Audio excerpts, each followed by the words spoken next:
ನಮಸ್ಕಾರ. ಎಲ್ಲರೂ ಹೇಗಿದ್ದೀರಾ? ಎಲ್ಲರೂ ಚೆನ್ನಾಗಿದ್ದೀರಾ ಅಂತ ತಿಳ್ಕೊಳ್ತಾ ಇವತ್ತಿನ ವಿಡಿಯೋ ಪ್ರಾರಂಭ ಮಾಡ್ತಾ ಇದ್ದೀನಿ. ನಿಮ್ಗೆ ಇವತ್ತಿನ ವಿಡಿಯೋ ಸ್ವಲ್ಪನಾದರೂ ಇಷ್ಟ ಆಗಿತ್ತು ಅಂದರೆ ಪ್ಲೀಸ್ ಮರಿದೆ ನಿಮ್ಮ ಮುದ್ದಾದ ಒಂದು ಲೈಕ್ ಇರಲಿ. ಹಾಗೆ ಇನ್ನೂ ಯಾರೆಲ್ಲ ಸಬ್ಸ್ಕ್ರೈಬ್ ಮಾಡ್ಕೊಳ್ದೆ ನೋಡ್ತಾ ಇದ್ದೀರಾ ಪ್ಲೀಸ್ ಸಬ್ಸ್ಕ್ರೈಬ್ ಮಾಡ್ಕೊಂಡು ನೋಡಿ, ಸಪೋರ್ಟ್ ಮಾಡಿ ಅಂತ ಕೇಳ್ಕೊಳ್ತೀನಿ. ಹಾಗೆ ನಿಮ್ಗೆ ಇವತ್ತಿನ ಟೈಟಲ್ ತಮ್ಲೈನ್ ನೋಡಿ ಗೊತ್ತಾಗಿರುತ್ತೆ ಯಾವ್ದ್ರ ಬಗ್ಗೆ ಇರುತ್ತೆ ವಿಡಿಯೋ ಅಂತೇಳಿ ಸ್ನೇಹಿತರೆ. ಇವತ್ತು ಒಂದು ಪುಟಾಣಿ ವಿಡಿಯೋ ಅಂತಲೇ ಹೇಳ್ಬೋದು ಸ್ನೇಹಿತರೆ. ಇವತ್ತೇನು ರೆಸಿಪಿ ಅದು ಇದು ಅಂತ ಏನಿಲ್ಲ, ಸ್ವಲ್ಪ ಪೂಜೆದು ಹಾಗೆಯೇ ಸ್ವಲ್ಪ ಒಂದು ಇದು ಗಂಜಿ ಮಾಡೋದು ರೆಸಿಪಿ ಶೇರ್ ಮಾಡ್ಕೊಳ್ತಾ ಇದ್ದೀನಿ.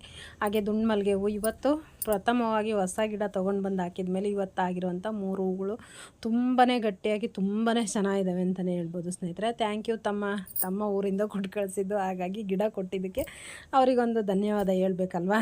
ಹಾಗಾಗಿ ಕಣಗಿಲೆ ಹೂವು, ತುಳಸಿ ದಳ, ಹಾಗೆಯೇ ತುಳಸಿ ದಳ ಸ್ನೇಹಿತರೆ, ಅದು ಮಾತಾಡೋ ಟೈಮಾಗ ಆ ರೀತಿ ಕೇಳಿಸುತ್ತೆ ಅಷ್ಟೇ. ಹಾಗೆಯೇ ನಂತರದಲ್ಲಿ ನಮ್ಮದ್ರಲ್ಲೇ ಬಿಟ್ಟಂಥ ಮಲ್ಲಿಗೆ ಹೂಗಳು, ಹಾಗೆಯೇ ಊರಿಂದ ತೊಗೊಂಡು ಬಂದಿದ್ದು, ಹಾಗೆಯೇ ಬಾಳೆಹಣ್ಣೆಲ್ಲ ಸಿದ್ಧತೆ ಮಾಡಿಕೊಂಡು ನಂತರದಲ್ಲಿ ಇಲ್ಲಿ ಪೂಜೆಗೆ ರೆಡಿ ಮಾಡ್ಕೊಳ್ತಾ ಇದ್ದೀನಿ ಸ್ನೇಹಿತರೆ. ಪೂಜೆಗೆ ಬಂದ್ಬಿಟ್ಟು ಮೊದಲಿಗೆ ನಾನು ಗಣಪತಿಗೆ ಬಂದ್ಬಿಟ್ಟು ಪ್ರತಿ ಮಂಗಳವಾರ ಸ್ನೇಹಿತರೆ, ಇತ್ತೀಚೆಗೆ ಸ್ವಲ್ಪ ಎಲ್ಲದನ್ನು ಕಡಿಮೆ ಮಾಡಿದ್ದೀನಿ ಅಂತಲೇ ಹೇಳ್ಬೋದು. ಯಾಕಂದರೆ ಒಂದೊಂದು ಸಲ ಬೇಸಿಗೆ ಬಿಸಿಲಿಗೆ ಹೂಗಳೆಲ್ಲ ಸಿಗೋದು ಕಷ್ಟ ಆಗಿತ್ತಲ್ವ. ಹಾಗಾಗಿ ಇನ್ನು ಮುಂದಿಂದ ಇದು ಮುಂದುವರಿಸ್ಕೊಂಡು ಹೋಗ್ತೀನಿ.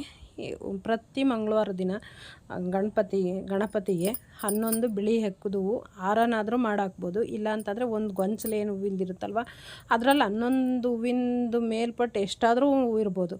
ಅದು ಗಣಪತಿ ಇಡೋದ್ರಿಂದ ತುಂಬಾ ಒಳ್ಳೆಯದು. ಯಾಕಂದರೆ ಅದು ಒಂದು ಸಂಕಲ್ಪ ಮಾಡಿಕೊಂಡು ಮಾಡಿಕೊಂಡು ಇಡಬೇಕು. ನಾವು ಈ ರೀತಿಯಾಗಿ ಇದನ್ನು ಮಾಡ್ತೀವಿ, ನಮ್ಮ ಮಕ್ಕಳಿಗೆ ಒಳ್ಳೆಯದಾಗಲಿ ಅಂತ ಕೇಳ್ಕೊಳ್ತಾ ಮಾಡೋದ್ರಿಂದ ಖಂಡಿತವಾಗ್ಲೂ ಮಕ್ಕಳಿಗೆ ಒಳ್ಳೆ ವಿದ್ಯಾ ಬುದ್ಧಿ ಎಲ್ಲದರಲ್ಲೂ ಒಳ್ಳೆಯದು ಆಗುತ್ತೆ ಖಂಡಿತವಾಗ್ಲೂ ಸ್ನೇಹಿತರೆ. ಹಾಗಾಗಿ ನಾನು ಪ್ರತಿ ಮಂಗಳವಾರ ಇದನ್ನು ಮಾಡ್ಕೊಂಡು ಬರ್ತೀನಿ. ಒಂದೊಂದು ಸಲ ಗೊಂಚಲಿರುವಂಥದ್ದು ಹೂವು ಸಿಗುತ್ತೆ, ಇಲ್ಲಾಂದರೆ ಒಂದೊಂದು ಸಲ ಸಿಗೋದಿಲ್ಲ. ಹಾಗಾಗಿ ಏನು ಮಾಡ್ತೀನಿ, ಸೂಜಿ ದಾರ ತೊಗೊಂಡ್ಬಿಟ್ಟು ಪೋಣಿಸಿ ಹಾರ ಮಾಡಿ ಹಾಕ್ತೀನಿ ಸ್ನೇಹಿತರೆ.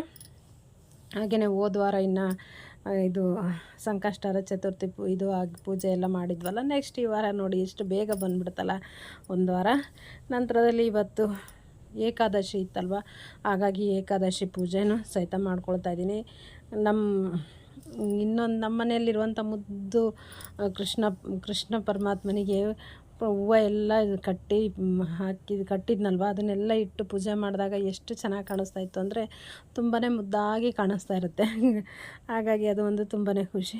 ನನಗೆ ಸ್ವಲ್ಪ ಹುಷಾರಿಲ್ಲದೆ ಕಾರಣ ಕಾಲು ಸ್ವಲ್ಪ ಬಂದುಬಿಟ್ಟು ಹೆಚ್ಚಿಗೆ ನಿಂತ್ಕೊಂಡು ಅಡುಗೆ ಮಾಡೋದು ಈ ರೀತಿಯಾಗಿ ಇದರಿಂದ ಸ್ವಲ್ಪ ಪೇಯ್ನು. ಹಾಗಾಗಿ ಭಾಳ ಹೊತ್ತೆಲ್ಲ ಕೂತ್ಕೊಂಡು ಪೂಜೆ ಮಾಡೋಣ ಅಂತಂದರೆ ಇದು ಕೂತ್ಕೊಂಡು ಪೂಜೆ ಮಾಡೋದಕ್ಕೆ ಬರೋದಿಲ್ಲ ಏನಿಲ್ಲ. ಹಾಗಾಗಿ ಸಿಂಪಲಾಗಿ ಮಾಡ್ಕೊಂಡಿದ್ದೀನಿ ಸ್ನೇಹಿತರೆ. ನೆಕ್ಸ್ಟ್ ಇನ್ನೊಂದು ಈಗ ಬರೋ ಏಕಾದಶಿ ತುಂಬಾ ವಿಶೇಷವಾಗಿದೆ. ಅವತ್ತಿನ ಏಕಾದಶಿ ಬಂದುಬಿಟ್ಟು ಖಂಡಿತವಾಗ್ಲೂ ಅವರು ಪ್ರತಿಯೊಬ್ಬರು ಎಲ್ಲರೂ ಮಾಡ್ಕೊಳ್ಳಿ ಅಂತ ಕೇಳ್ಕೊಳ್ತೀನಿ ಸ್ನೇಹಿತರೆ. ಈಗ ನೆಕ್ಸ್ಟ್ ಬರುವಂಥದ್ದು ಅಂತಂದರೆ ಇನ್ನು 15 ದಿವಸಕ್ಕೆ ಬರುವಂಥ ಏಕಾದಶಿ ಬಂದುಬಿಟ್ಟು ದೇವಶಯನಿ ಏಕಾದಶಿ ಸ್ನೇಹಿತರೆ. ತುಂಬಾ ವಿಶೇಷವಾಗಿರುವಂಥ ಏಕಾದಶಿ, ವಿಶೇಷವಾದ ದಿನ ಅಂತಲೇ ಹೇಳ್ಬೋದು. ಈ ಏಕಾದಶಿಯನ್ನು ಎಲ್ಲರೂ ಆಚರಣೆ ಮಾಡುತ್ತಾರೆ ಸ್ನೇಹಿತರೆ. ನಮ್ಮೂರ ಕಡೆ ಅಂತೂ ಕಂಪಲ್ಸರಿ ಎಲ್ಲರೂ ಆಚರಣೆ ಮಾಡ್ತಾರೆ. ಮುಂಚೆಯಿಂದ ನಾವು ಚಿಕ್ಕ ಹುಡುಗರಿದ್ದಾಗಿಂದನೂ ನಾವು ಆಚರಣೆ ಮಾಡ್ಕೊಂಬಂದಿರುವಂಥದ್ದು. ನಮಗೆ ವೈಕುಂಠ ಏಕಾದಶಿ ಬಗ್ಗೆ ಅಷ್ಟು ನಾವು ಚಿಕ್ಕಂದಲ್ಲಿದ್ದಾಗ ನಮಗೆ ಗೊತ್ತಿರಲಿಲ್ಲ. ನಮಗೆ ಏನು ದೇವಶಯನಿ ಏಕಾದಶಿ ಇದೆಯಲ್ವ, ಅದನ್ನು ಉಪವಾಸ ಎಲ್ಲ ಇದು ಮಾಡಿಬಿಟ್ಟು ತುಂಬಾ ಚೆನ್ನಾಗಿ ಇವತ್ತು ಉಪವಾಸ, ಇವತ್ತಿದು ಹಾಗೆ ಅಂತೇಳಿ ಎಲ್ಲ ಮಾಡ್ತಾಯಿದ್ರಲ್ವ. ನಮಗೆ ಚಿಕ್ಕವರಿದ್ದಾಗಿಂದ ಎಲ್ಲ ಅದು ಮಾಡ್ಕೊಳ್ತಾ ಬರ್ತಿದ್ರು. ಆವಾಗ ಅಷ್ಟೇ ಕೇಳಿದ್ದು ಅಂಥದ್ದು, ಆಚರಣೆ ಮಾಡ್ಕೊಂಬಂದಿದ್ದು ನಾವು ಈ ದೇವಶಯನಿ ಏಕಾದಶಿ ಬರುತ್ತಲ್ವ ಅದನ್ನೇ. ನಂತರದಲ್ಲಿ ಇತ್ತೀಚೆಗೆ ನಮಗೆಲ್ಲ ವೈಕುಂಠ ಏಕಾದಶಿ ಈ ರೀತಿ ಇದು ಅಂತ ಅಂದಾಗ ನಮಗೆ ಗೊತ್ತಾಗ್ತಾ ಇರುವಂಥದ್ದು ಸ್ನೇಹಿತರೆ. ಹಾಗಾಗಿ ನಾವು ಮಾತ್ರ ಏನೀಗ ಬರುತ್ತಲ್ವ, ಈಗ ನೆಕ್ಸ್ಟ್ 15 ದಿನ ಬಿಟ್ಟು ಈ ಏಕಾದಶಿ ಮಾತ್ರ ಎಲ್ಲರೂ ಪ್ರತಿಯೊಬ್ಬರು ನಮ್ಮೂರ ಕಡೆ ಮಾತ್ರ ಪ್ರತಿಯೊಬ್ಬರು ಆಚರಣೆ ಮಾಡ್ತಾರೆ.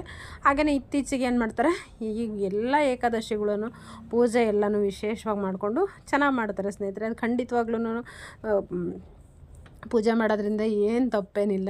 ದೇವರು ಯಾವುದಾದ್ರೂ ಒಂದು ಮುಖಾಂತರದಲ್ಲಿ ಖಂಡಿತವಾಗ್ಲೂ ಒಂದು ಒಳ್ಳೆಯದನ್ನು ಮಾಡೇ ಮಾಡ್ತಾರೆ. ಅದು ಖಂಡಿತವಾಗ್ಲೂ ನನಗಂತೂ ನಾನು ನಂಬ್ತೀನಿ, ಹಾಗೆಯೇ ಮಾಡ್ತೀನಿ ಸ್ನೇಹಿತರೆ. ಖಂಡಿತವಾಗ್ಲೂ ನಿಮಗೂ ನಂಬಿಕೆ ಇತ್ತಂತಂದರೆ ಖಂಡಿತವಾಗ್ಲೂ ಮಾಡ್ಕೊಳ್ಳಿ. ಏನು ಪೂಜೆ ಮಾಡೋದ್ರಿಂದ ತಪ್ಪಂತೂ ಏನಿಲ್ಲ, ಒಳ್ಳೆಯದಂತೂ ಖಂಡಿತ ಒಂದಲ್ಲ ಒಂದು ರೀತಿಯಾಗಿ ಒಳ್ಳೆಯದಂತೂ ಆಗೇ ಆಗುತ್ತೆ ಸ್ನೇಹಿತರೆ.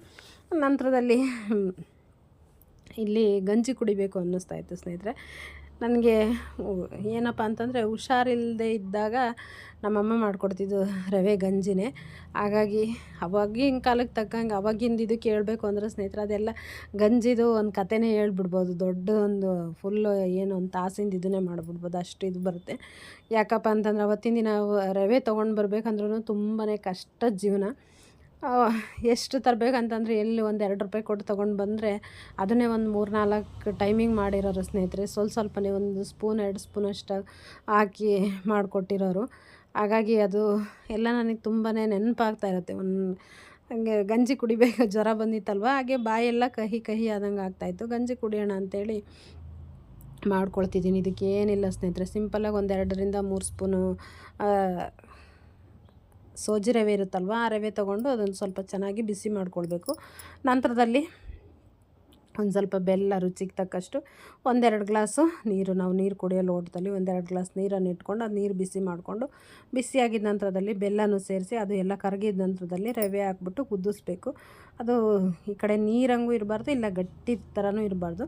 ಅದಕ್ಕೆ ಒಂದು ಏಲಕ್ಕಿ ಕುಟ್ಟು ಹಾಕ್ಬಿಟ್ರೆ ಅದು ಏನು ಏಲಕ್ಕಿ ಪರಿಮಳ ಬರ್ತಾ ಇರುತ್ತಲ್ವ, ತುಂಬಾ ನಾಲ್ಗೆಗೆ ರುಚಿ ಅನ್ನಿಸ್ತಾ ಇರುತ್ತೆ. ಹಾಗೆಯೇ ನೀವು ಹಾಲೆಲ್ಲ ಕುಡಿಯೋ ಅಂಥವ್ರು ಹಾಲು ನೀರು ಎರಡನ್ನೂ ಸೇರಿಸಿ ಮಾಡ್ಕೊಳ್ಬೋದು ಸ್ನೇಹಿತರೆ. ನಾನು ಹಾಲು ಕುಡಿಯಲ್ಲ, ಹಾಗಾಗಿ ನೀರನ್ನು ಸೇರಿಸಿ ಮಾಡಿದ್ದೀನಿ ಅಷ್ಟೇ. ಹಾಗೆಯೇ ಇನ್ನೊಂದು ಏನಪ್ಪ ಅಂತಂದರೆ, ನನ್ನ ದೊಡ್ಡ ಮಗನ ಬಾಣಿತನದಲ್ಲಿ ನಮ್ಮ ಅಕ್ಕ ಬಂದುಬಿಟ್ಟು, ನಮ್ಮ ಮನೆಯವ್ರ ತಂಗಿ ಅವ್ರು ಬಂದುಬಿಟ್ಟು ಪ್ರತಿದಿನ 1 ತಿಂಗಳವರೆಗೂ ನಮ್ಮ ಅತ್ತೆನೂ ಅಷ್ಟೇ, ನಮ್ಮ ಅತ್ತೆ ಗಂಜಿ ಕುಡಿ ಒಳ್ಳೆಯದು ಆರೋಗ್ಯಕ್ಕೆ ಒಳ್ಳೆಯದು ಅಂತೇಳಿ ಪ್ರತಿದಿನ 1 ಗ್ಲಾಸ್ 2 ಗ್ಲಾಸ್ ಗಂಜಿ ಕುಡಿದ್ಬಿಡ್ತಿದ್ದೆ ನಾನು. ಆ ಟೈಮಲ್ಲಿ ಊಟ ಸೇರ್ತಾ ಇರಲಿಲ್ಲ, ಹಾಗಾಗಿ ಗಂಜಿನೇ ಹೊಟ್ಟೆ ತುಂಬ ಕುಡಿದು ಬಿಡ್ತಾಯಿದ್ದೆ. ಕುಡಿ ಏನಾಗೋದಿಲ್ಲ, ಒಳ್ಳೆಯದು ಅಂತೇಳಿ ಇದನ್ನು ಮಾಡ್ತಾಯಿದ್ರು. ಅದೊಂದು ನೆನಪಾಗ್ತಾಯಿತ್ತು. ಹಾಗೆಯೇ ಗಂಜಿ ಮಾಡಿಕೊಂಡೆ, ಹಾಗೆಯೇ ಬಿಸಿ ನೀರು ಈ ರೀತಿಯಾಗಿ ತಟ್ಟೆಯಲ್ಲಿ ಹಾಕ್ಕೊಂಡು ಕುಡಿತಾಯಿದ್ರೆ ಒಂಥರ ಅದೇ ಮಜನೇ ಬೇರೆ ಇರುತ್ತೆ ಸ್ನೇಹಿತರೆ. ನಾವು ಲೋಟದಲ್ಲೆಲ್ಲ ಆವಾಗ ಚಿಕ್ಕ ಮಕ್ಕಳಲ್ಲಿದ್ದಾಗ ವಾಮಿಟ್ ಆಗಿಬಿಟ್ಟು ಹೊಟ್ಟೆಯಲ್ಲಿ ಏನು ಖಾಲಿ ಇದು ಆಗ್ತಾ ಇರುತ್ತೆ, ತಲೆ ಸುತ್ತು ಬರುತ್ತೆ ಅಂತೇಳಿ ಗಂಜಿ ಕುಡೀರಿ, ಸ್ವಲ್ಪ ಕುಡಿಯೇ ಸವಿತಾ ಅಂತೇಳಿ ನಮ್ಮಮ್ಮ ಎಷ್ಟು ಒಂದೊಂದು ಸಲ ಬೈಯೋರು, ಒಂದೊಂದು ಸಲ ಪ್ರೀತಿ ಮಾಡೋರು, ತಲೆ ಎಲ್ಲ ನೀವ್ರಿಸೋರು, ಈ ರೀತಿಯಾಗಿ ಮಾಡಿ ಕುಡಿಸ್ತಾಯಿದ್ರು. ಅದೆಲ್ಲ ನೆನಪಾಗ್ತಾಯಿತ್ತು ಸ್ನೇಹಿತರೆ. ಆವಾಗಿನ ನೆನಪುಗಳೇ ಹಾಗೆ ಅಲ್ವ ಸ್ನೇಹಿತರೆ.